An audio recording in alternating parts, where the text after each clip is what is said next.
errezeta hasi aurretik, hemen zozen nahiko nuke jan, baina, ai ama, palillo hauek, ez dakit zertako balillo duen. Ontako nahi ez behintzat, agian bizkarreko askuriak entzeko? Berari zulo garbitzeko? Ez, beste gauzatxo bat. Musika maestro.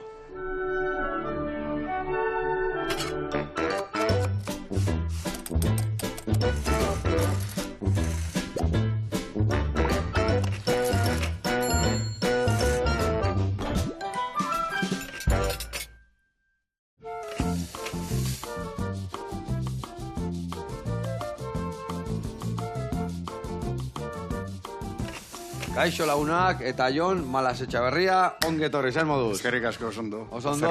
Bai. Honekin alda, orkesta bat zuzendu. Hombre, itxele itxoz. Bai, Gora eta bera eta listo. Gora eta bera eta listo? Listo. Bai, zuk errez esatezu. Bea, musika irakasle da, orkesta zuzendari, munduan leku askotan ibilizea, eta gaur zukalderen modatizea. Bai, asko gustatzen bai. Bai. Asko lazaitzen hau gainera. Bikain, asko ikasiko dugu, ikusi eta ikasiko kontatuko dugu nondik noa ibilidan, eta aldi berian arkume bat prestatuko dugu, barazki mordo batekin.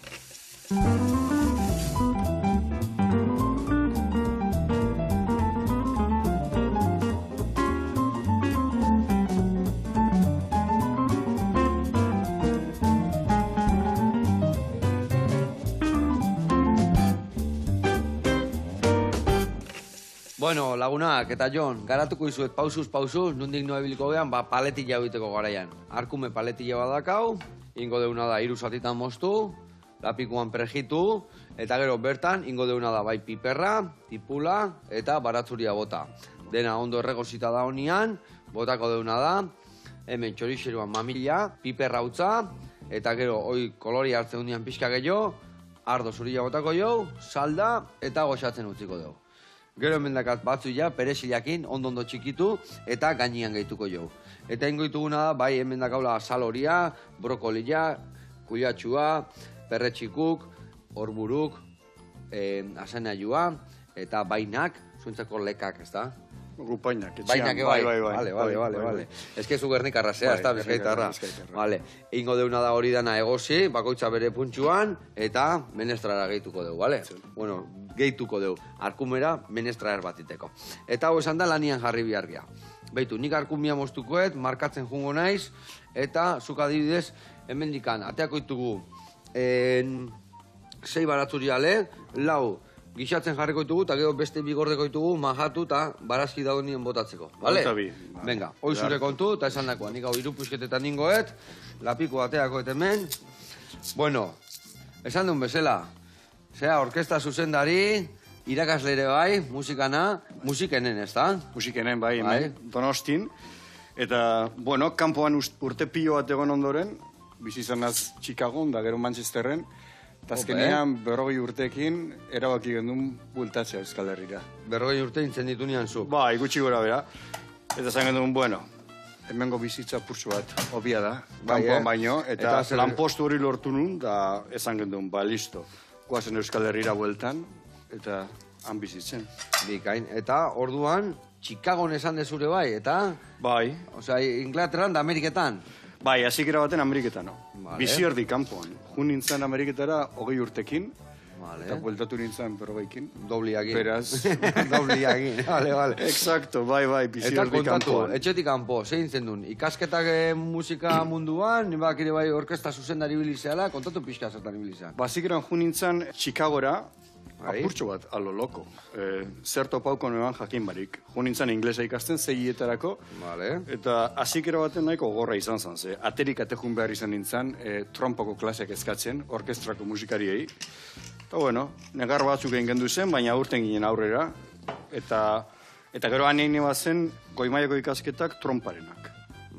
Hori egin ondoren, masterra inun Manchesterren, 2 urteko masterra, eta gero han lanpostu bat topa honeban, da han geratu nintzen 10 urte.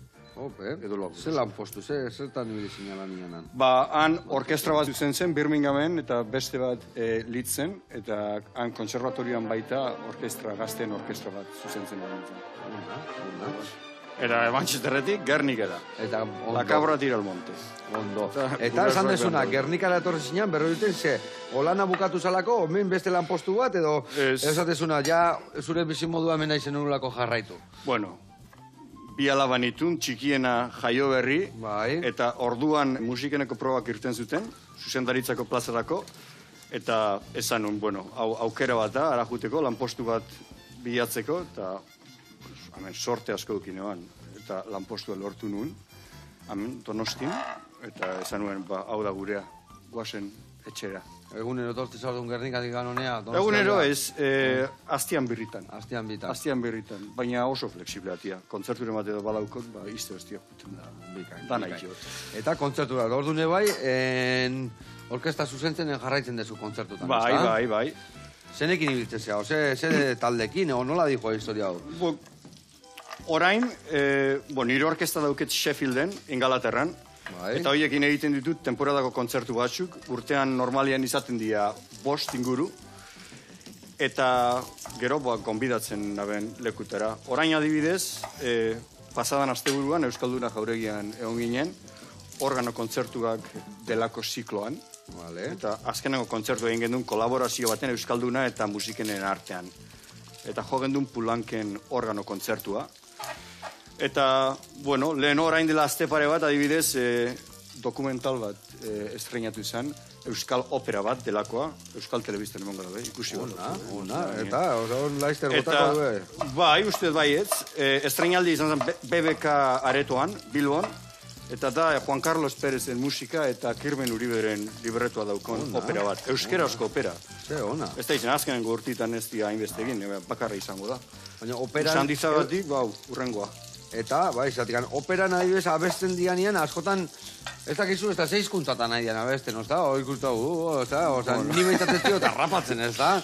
Ez da errezaizatzen, baina hobeto ulertzen bada. Orduan eskerrak azpititulape badaudela. Euskeraz eta gazteleraz baita.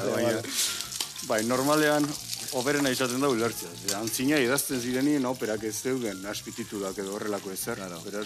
Eta opera horretan, ze kontatzen da? Opera hori kondaira bat da, Zaturraran ondartzan gertatu zena. Izan zen bikote bat antza itosana ondartzan, eta euren horrez bi arroka altzaziran itxosotik. Eta bat zan gizona eta bestea Andria. Baina Kirmenek aldatu iban hori eta bi neska jarri bazan.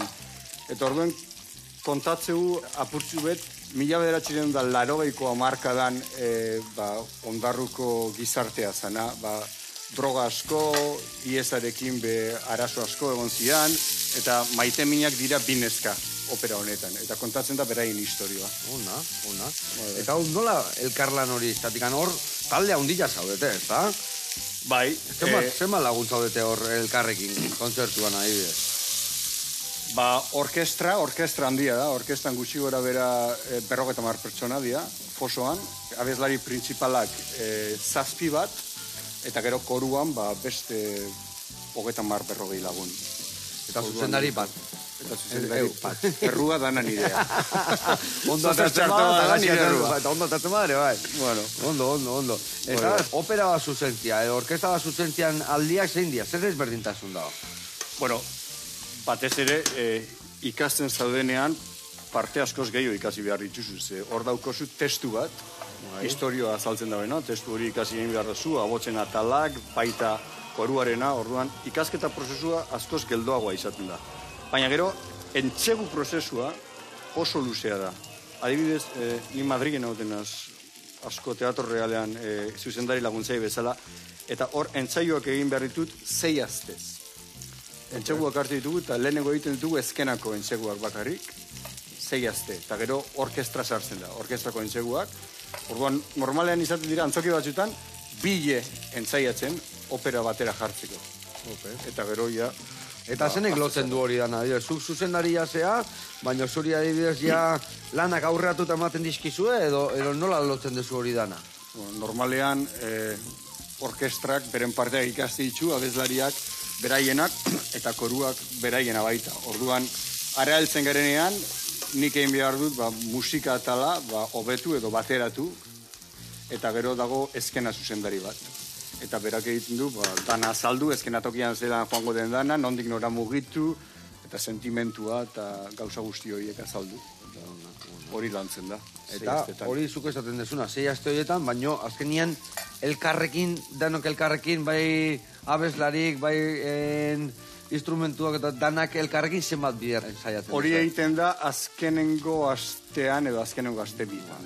Bai, konjunto entzeguak deitzen dira eta italiana. Eta horiek izaten dira 5 entzaiu edo lako zozer. 5 entzaiu ito, eta hor ja profesionalak dira, danak dakae behaien... Bai, ja danak entzaiu dute beren partea eta bateratzea. Eta gero anjun, bateratzea. Bateratzea hori, zaila izaten da, lan asko izaten da? Normalean ez oso zaila. Ondoen baduzu lan 6 astetan, danak dakize beran lekua zein dan, arazo bakar izaten da distantzia.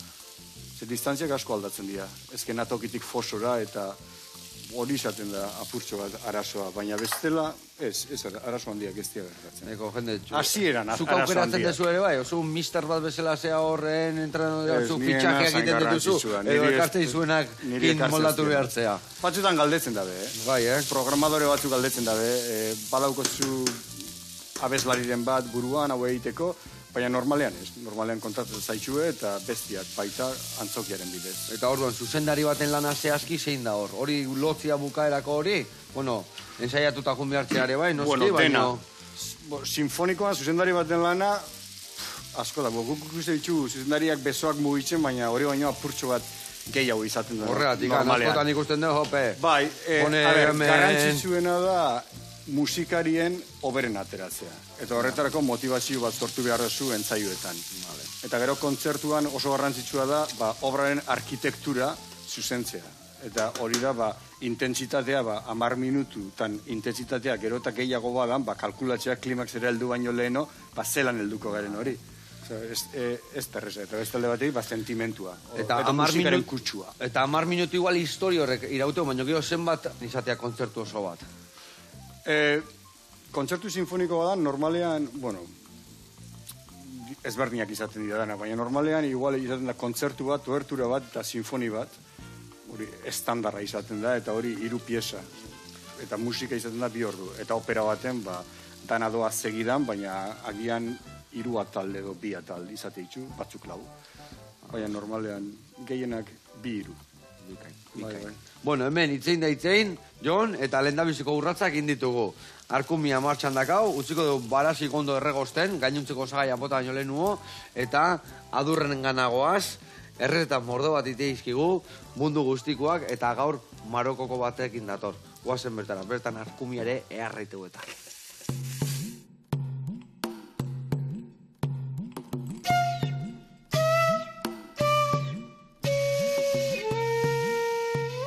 Iepa, Joseba, kaixo berriro. Bueno, hemen gaude gaur Marrokiarakoaz, eta handikan ekarriko dugu kuskusa arkumiarekin.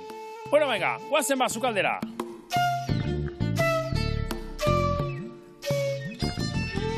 Bueno, hemen txedakagu erikai guztiak. Errezetau egiteko 2 parte dazkagu. Alde batetikan, arkumia goziko dugu, orduan hortarako berdeguna da. Kazuelan sartu, olio pixkatekin, eta kolore hartu dadila.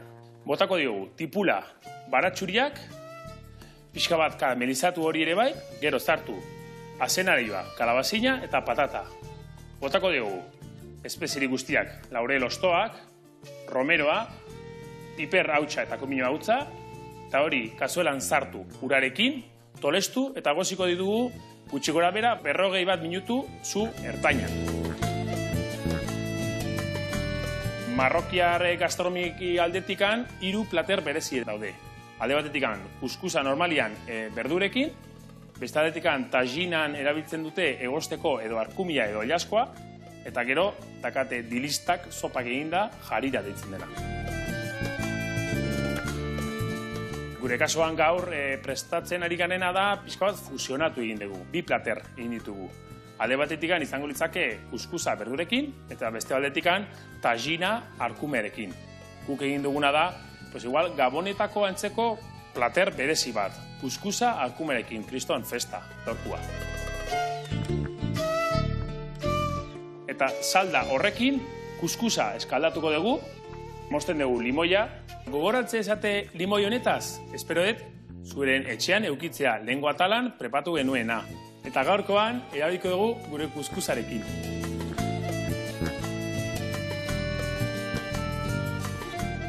Datilak, menta, gehitze dugu garbantzuk, hau dana, kuskusaren barruan sartuko dugu, eta azkenean, kuskusa daka beraientzako arroza bezala, fondoa egiteko guretzako ogia bezala, beraientzako kuskusa da, eta gero, kasunetan, arkumia, beraientzako ere bai da, pixka bat, elegantena.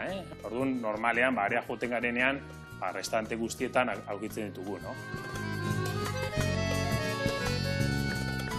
Eta enplatatzeko, erabiko dugu buztinezko egindako tajin originala, Marrakosetik ekarritakoa.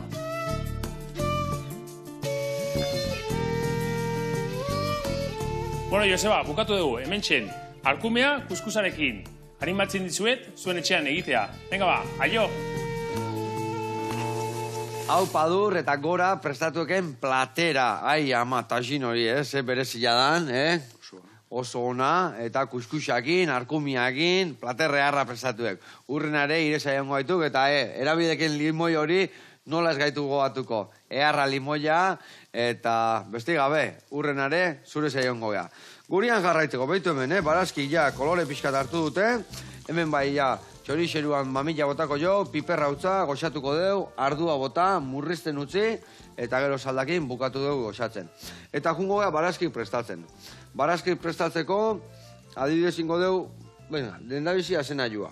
Zuritzeko emango zu zuri gailua, Jon? Bai, hobeto, bai. Venga, ertu zuri gailua, zuritu, pusketetanin, da gero, egosten jungo gea, igual pare bat barazki baiz, lapiko berdinean, baina danak batea ez ditugu sartuko.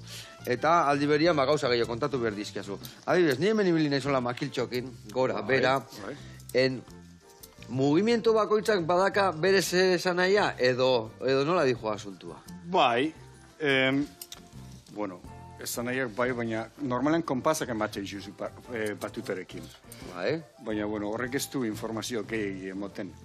Da, batuta hori zelan mugitzen duzun, da, igual, soinua edo musikaren kutsua keinuen bidez nola adierazten duzun. Vale, bai, vale. Suabe nahi baduzun edo maitakorra nahi baduzun musika izatea, edo agresiboa nahi baduzun izatea, holan gorrotua, azkenian musika dana da. Musika bizitzan dagoen guztia da. Izan daiteke natura, izan daiteke eriotza, bizitza, amodioa, eta guzti hori transmitute egin behar duzu orkestrari, eta orkestrak entzulei.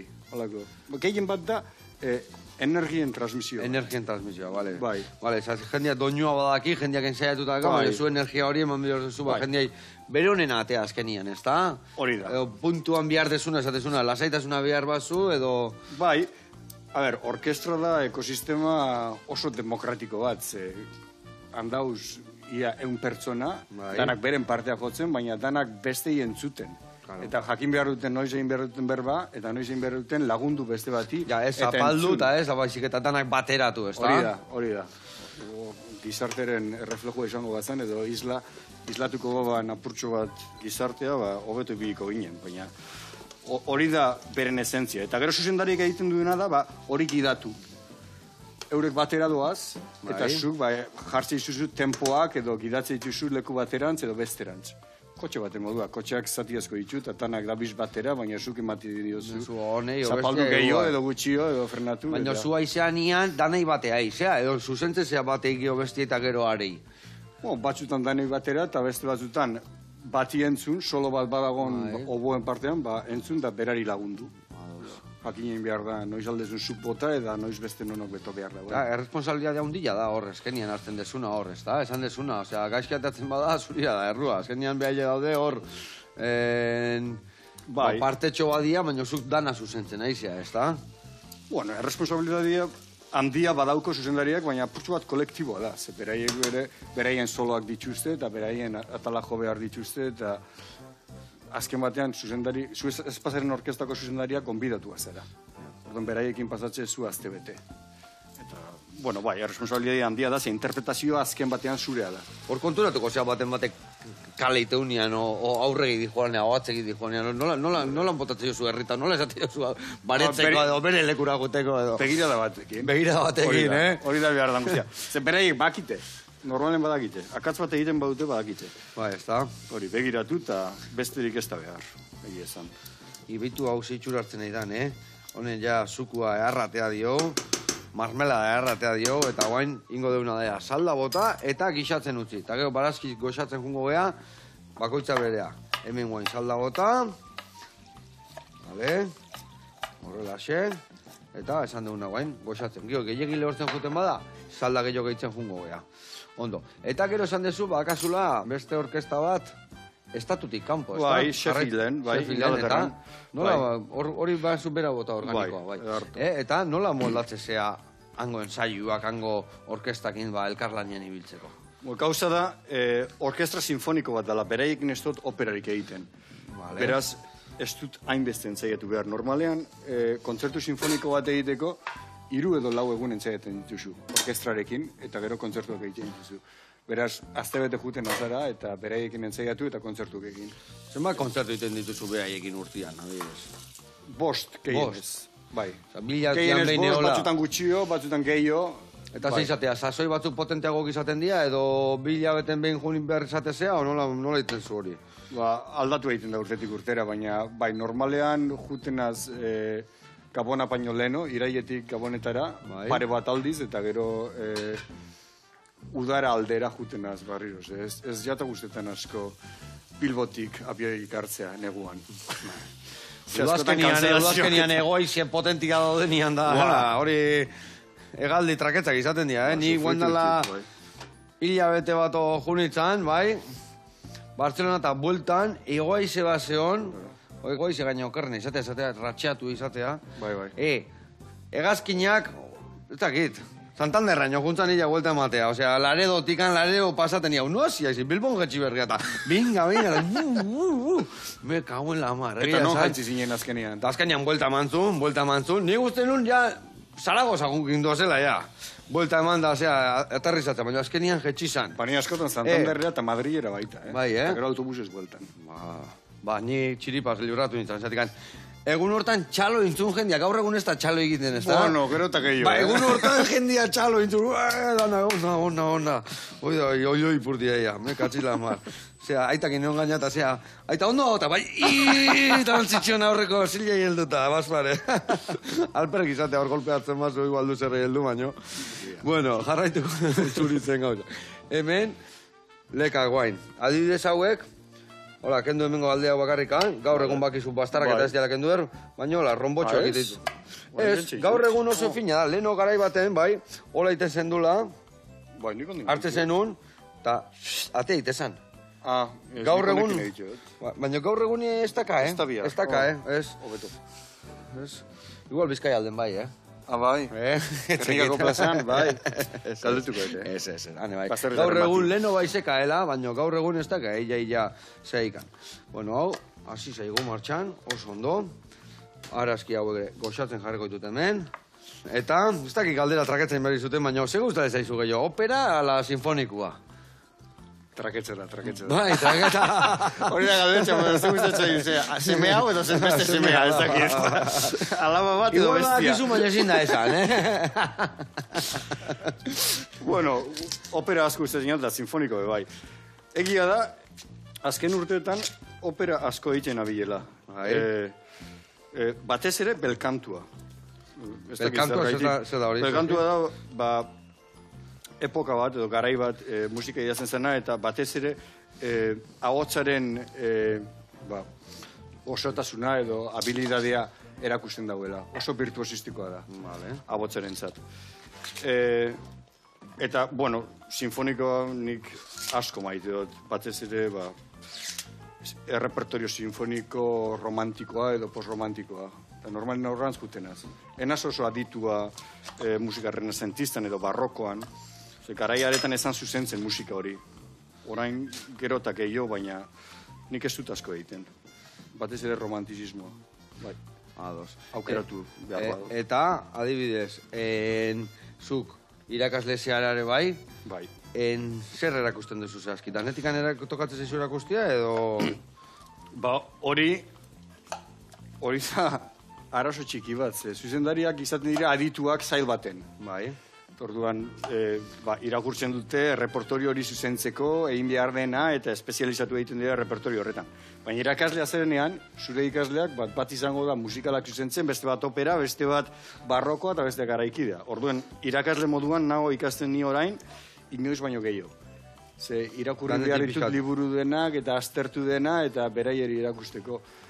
Eta, bai, tempora askera mateit, baina asko ikasten nabil, inoiz baino gehiago egizan. Eta aldatuko zea, arloz, aldatuko zea, oso ikusi dezu, guain honea bidatuko pixkan lanak edo? Ez, uste nire bihotza hor da hola, ez da mugituko. Ados. Eta, zuk Jon betidanik izan dezu argi zuzendari izango zinala, o nahiko zendula behintzat, zure burua lortu dezu? Edo... Uste dut baietz.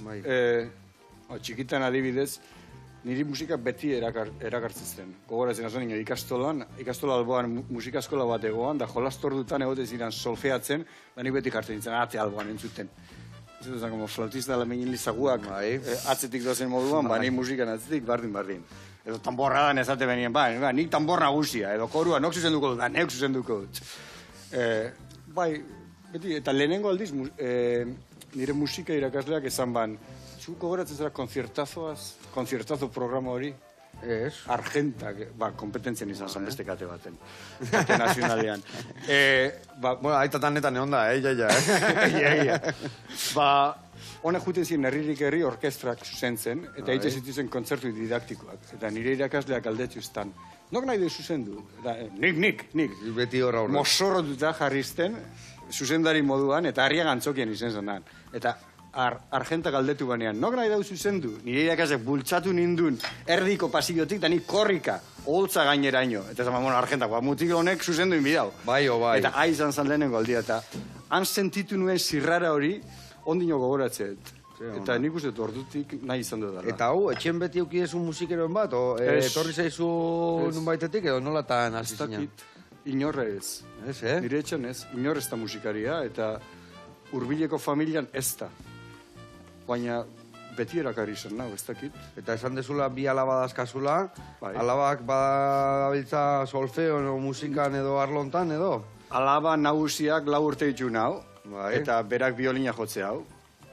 Baina, bueno, etxako ustezen asko ikastia. Klasetara jutia baina etxean praktikatzea asko ripez. Orduan, hori gura zentako ondo dago, ez da? Batzutan musika gehiagik joten mago etxean, mekatzen amar. Ikasita geho, jo etxen, ikasita geho. Ikusiko, zebertatzean. Bueno, lagunak, hemen txe. Bainatxok hemen dazkau egosten. Gio, kuiatxua zeituan egozikoa. Bueno, igual, guain emango jo, behitu, Hau, gainea, hola xingo do, behitu, Hau garritzeten nionik, askotan, dana goxua dago. Baina, nik etxen, itentetena da. Bastarrak moztu, bastarrak botako zio barroa egostea, eta hau entxaladei botatzeiat. Pusketetan nindaola gordinikan, entxaladan kistona. Betu, moztu hauek horrela. Hauek zu ondo moitzezula labana. Moztu hola makiltxotan, eta hori ere lekai botako jo. Vale, ni bitarten hau botako barrua. Eta botako jotena da danai gatza pixkat. Zatik gatzik ez tegu bota, eta egosten dian barazkik gatza tantoi gabe, normalian xositu ateatzea. Bakizu zegatikan? Zatik gainea iturriko ura eta betik kloro kinto bestik eta zapore guztik kenduta eska, mineralak askotan kenduta eska. Orduan, barazkik egosten baitugu gatza gabe desmineralizatu bezala iteitugu. Orduan, beti gatza pixkatekin komen izatea egostia. Pixkat, gio, puntxua bukaeran eman, bale? Denga, hau martxan dakau, hau ere bai, hemen tapatxua jarriko deu, honea kuiatxua botako deu, eta hueltan perretxiku salteatuko ditugu, barazki guztik iragatziko ditugu, eta hemen gure arkumia telebistan magia iteu, honen pixka gehiago behar du egostia, baina telebistan magia iteu eta hoi egositateako du. Eta guain jungo gea, zehazki erreporte bat ikustea, Bistro Londresea. Eta bertan ebai arkumia prestatu due, lehenoko errezta zar bat bezala. Earra, guazen ikastea.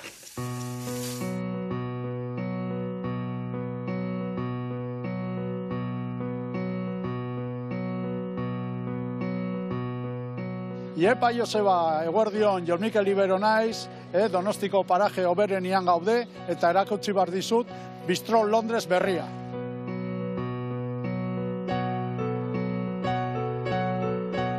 apirilatik honea aldatu dugu dana, izena lehenengo gauza aldatu deula, lehen zan Braserimari galan, orain da Bistro, Londres, eta kontzeptu aldatu dugu. Bazkaltzeko, eta hartzeko, eta egoteko gauzak desberdina. Hau da, lounge bar, hemen zerbait hartzeko, koktelak bereziak, hemen deu terraza ere janari informala pizka bat jateko, desberdina, eta jatetzea eskaintzen dugula gure betiko sukaldaritza. Eta Bistro Londres, badakizute bezala, Hotel de Londresen barruan dago, Hotel de Londres dago Donostin erdian, Hondartzan erdian, eta Kotzan toki hoberenean.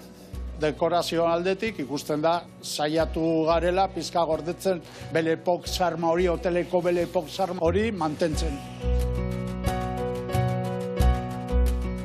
Eta gastronomia oinarria da Euskal Herriko sukaldaritza betikoa, gure arbazoen sukaldaritza, eta sukaldaritza tradizionala gain ere sartze du beste herrialdeko platerak. Adibidez, sartze du lostel roll, pizka amerikarra, hummus eta horrelako gauzak, txilek eta horrelako gauza, pizka jolasten deulako gure platerakin. Gure kartako nabarmenak izango ziren, produktua. Produktua da hemengoa, ona, Pasaiako, Nafarroko, Baratza, Igeldoko baserriak, eta platerak izango ziren, horien saladak, hemengo tomatea, badauzkagu plater finko batzuk, eta ere merkatuen sartzen den produktuak eskaintze dugu kartaz aparte. Eta janariaz gain oso garrantzitsua da gure kokteleria.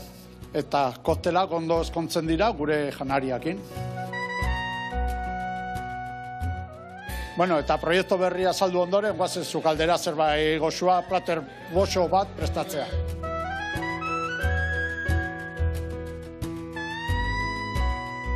Hemen gaude, sukaldeen ederre hontan, berrituta eta polita. Eta gaurko errezeta izango da Arkumen karrea probintzako erara. Eta ikusten dezuten bezala, Arkume hau dago temperatura basuan eginda, 8 ordu, 64 gradutara. Saltze du poltsa batean, gatza pizka, olio pizka eta baratxubia.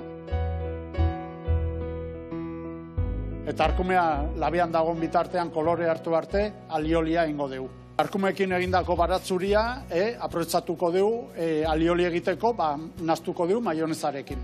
Neri aukeratu zidatenean aldaketa bat egin bar genula, hemen bistro bat bezala, bistro da pizka frantsesa, erara da horrela, ez da.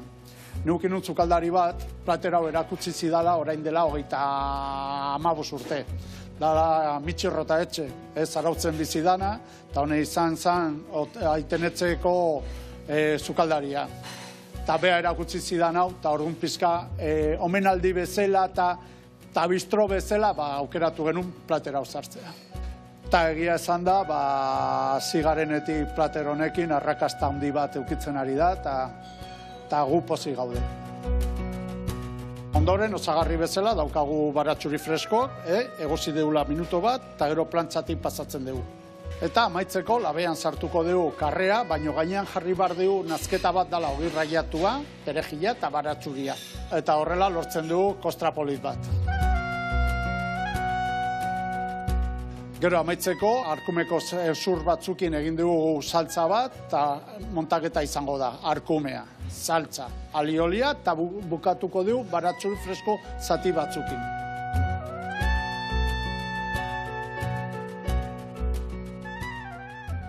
Joseba, hemen gaude, gaurko prestatutako platerakin, eta bakizute. Nahi dezutenian, hemen gaude, Bistro Londres jatetzean. Ondo izan, eta hurrengo arte. Hau, Jon Mikel, eharra lekua, esan deken bezala, eharra parajia, Londres hotelan, ai ama. Eta, ze sukaldari berezia. Eta indekin errezeta, lehenoko errezeta horietako bat, azkenien, irauteuen errezeta, esosegatik izateia, ez da? Eharra dialako, abestik eta bezala ere bai, Eta orkestak bai, ez da? Bueno, hemen txein bihar deuna da, iragatzi, barazkik, bertara sartu, bukatu goxatzen, perretxiko bai salteatuko ditugu, eta majau bat ingo dugu, hemen, ingozuna da, pusketetanin, berta bota, bale? Emango izutena da, gatza potolua, Oso, ondo. Gata potolua lagunduko jo, eta gero gainez gea sosite biliko, hola zaporeokiko. Eta perexil pixkate bai botako jozu, bale, Jon? Bueno. Zure lanetikan, zer da politena azkenian? Gauzak gogorragoak izango dira, eharragoak, baino, kontatu badiz, politena, zer da hortiko gauzik politena? Gero, dana ondo teatzean nian edo, holtza gainen zaudeten nian edo... Politena, batez ere, bueno, azkenian musika egiten dugu, espresatzeko modu bat dalako. Eta behar izan bat dago, egiteko, eta horregaitik egiten dugu. Beraz, politena izaten da, bai prozesua, musikarikin lan egitea, eta beraiekin, ez dakit, afinidade barrein edauko zuzelez, beraiekin horregotea denpora luze batez, operan adibidez.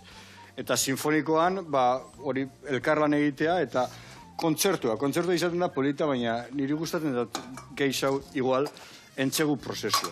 Ze hori izaten da, sukaldean zauzenian, eta lantzen dozunean musika, eta soinuak menua prestatu, goxatu, eta konexioak bilatu, eta guzti hori egiten danekoa. Beraz, agian nik esango nuke, entzegu prozesua gustatzen jatala.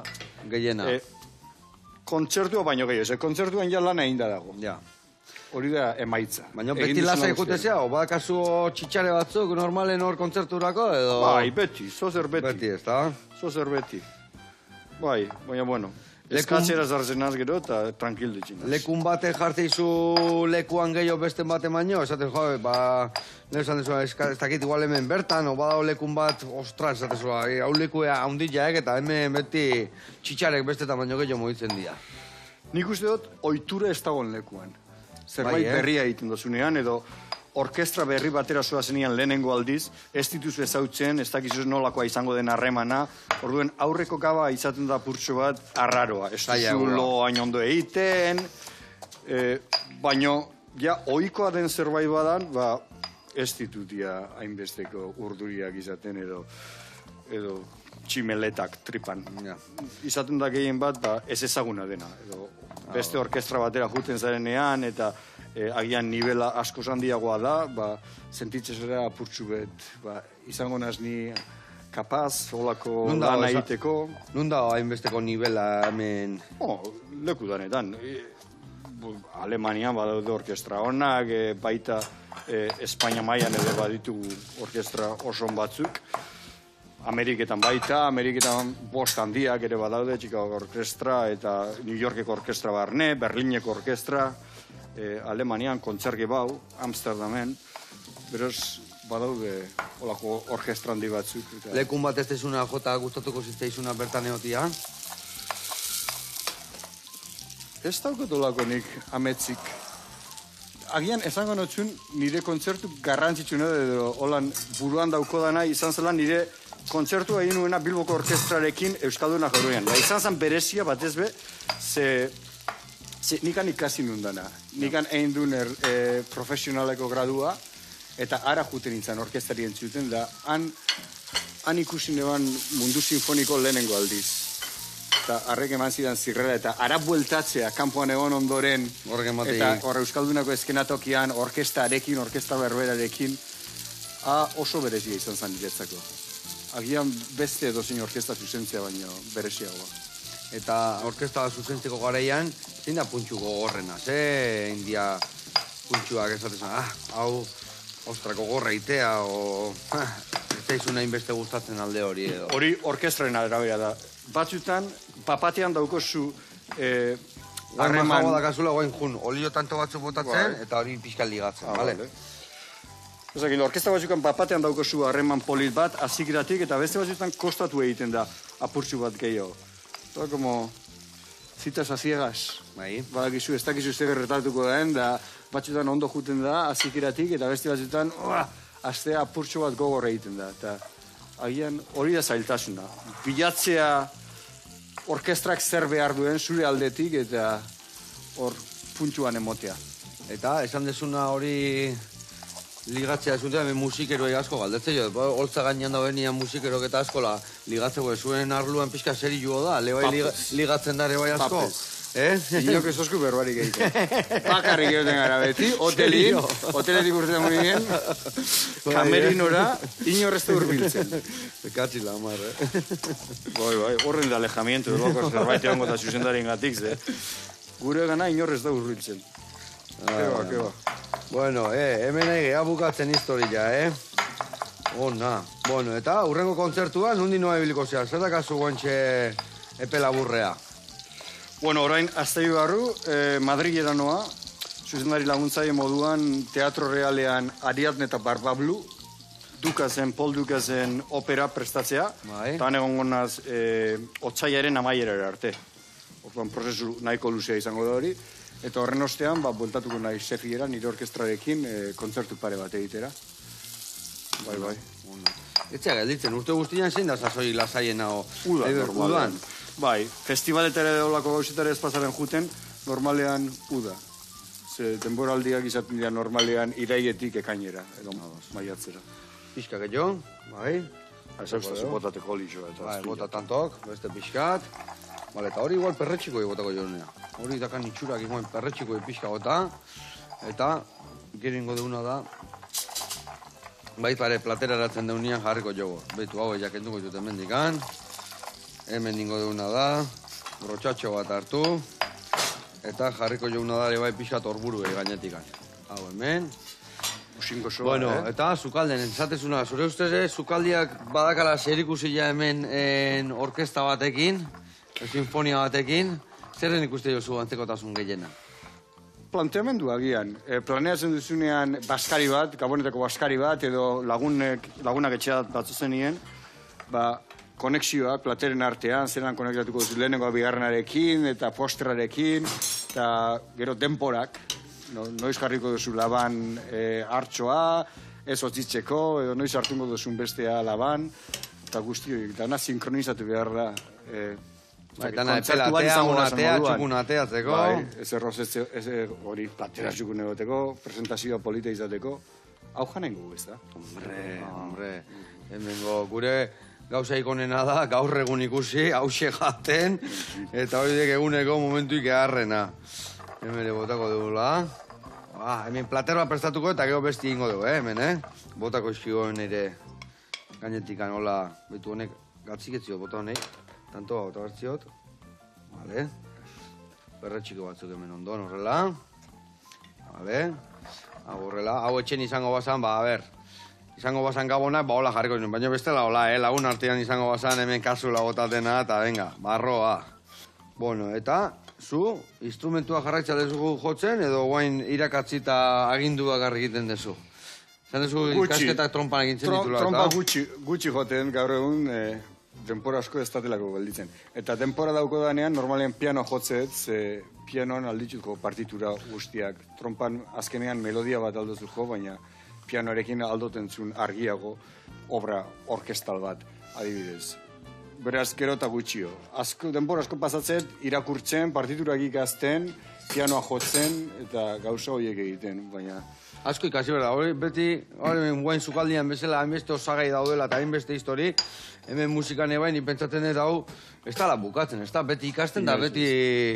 Eta beti dauz gauza barrizek, eta obra berbera bi aldiz, edo hiru aldiz eitzen bazun be, hirugarren aldian, beti zauz gauza barriak topatzen. Bai, Bai, harrigarria da. Osa, pelikula bat ikustezunean bezala, beti hau, zeo ikustezula, ez da? Bai, hori eskabatu inat, bai, bardin. Bueno, eta, sukaldari aldean, gustatzen zaizula sukalden ibiltzia, zein da zure errezeta egregina? Ze gauza prestatituzu, Gabonetako ze prestatu behar dezu? Normalin hartxoa, baina oin errezeta oingo dut. Normalin zartzen dut laban da kitxo. Holako salsa bat, jau bat dotatetzen gainetik, da... Boen gora etorriko aiz, ez da? Baina, bueno, bai, sukalkiak asko hitxe ditut. Zer hori errezataz, laban zartzo zu, eta beti dau, bero, ez da txarto jartzen. Bere puntxun. Bai, bere puntuan egoten da. Bueno, eta kurriak, Inglaterran kurriak egiten ikasin eban, espezikin eta eitxe ditut nahiko. Jon, placer handi bat, eskerrik asko tortzeatik, jarraitu jendia irakusten, jendia goxatu arazten, zure bai goxatzen, eta hemen gaurko arkumia, menestra eharrain deu, eta guantxe hemen gelditzea. Gaur egun ikusi, hau jaten, eta zueke honin dizuela. Adio.